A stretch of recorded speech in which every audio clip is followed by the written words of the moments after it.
Magandang araw, ang ganda ng sikat ng araw ngayon. I-flex ko ang mga iba nating pananim. Nakakatuwang pagmasdan ang mga berdeng mga dahon sa paligid. Masarap sa pakiramdam na ang mga itinanim nating mga gulay ay unti-unti nang lumalaki. Salamat sa Panginoon dahil binigyan tayo ng lakas ng katawan. Malaking tipid na ito sa atin pag ito'y magkabunga. Nakatipid ka na, sariwa pa ang mga gulay. Naalala ko noong kami ay bata pa, hindi pa namin alam magtanim ng mga gulay. Pag gusto naming magluto ng gulay, punta sa bukid para manguha ng kangkong o di kaya saluyot. Napahaba ang aking intro, ito na nga dahil may lagnat si Joe, ako muna ang nag-asikaso ng ating munting gulayan. Ako ang nag-cultivate ng iba nating tanim. Mahalagang ma-cultivate ang mga ito para mabilis lumaki. Nagpunla ulit tayo ng celery kasi yung una nating ipinunla ay kinain ng mga manok. Hindi rin kasi namin nababantayan din maghapon, tuwing umaga lang kami nasa gulayan, kaya pag may mga hayop na makalusot sa may bakod ay di namin nakikita. May kanya-kanya rin kaming ginagawa.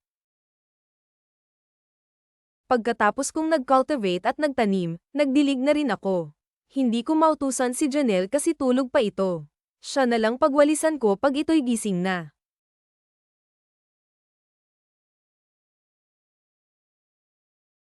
Konti lang naman itong didiligan ko kasi yung iba kahit hindi muna diligan kasi basa pa ang lupa, itong na-cultivate lang ang dapat diligan.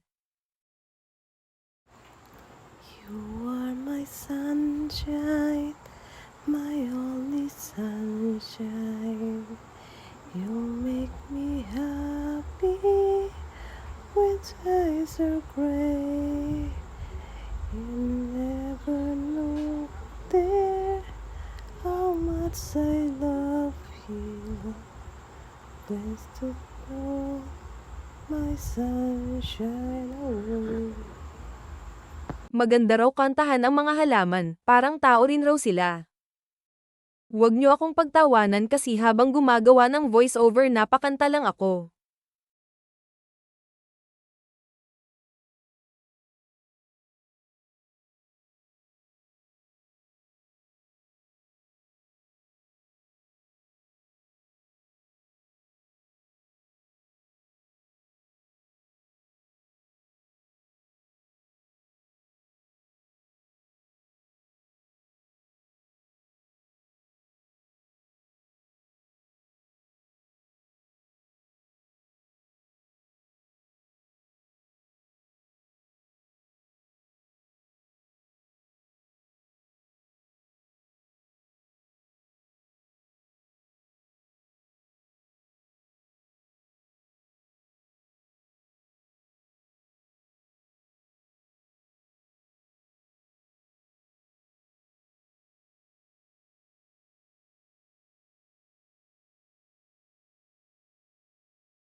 Shoutout pala sa lahat ng walang sawang nanunood sa aking video at matyaga nila itong tinatapos.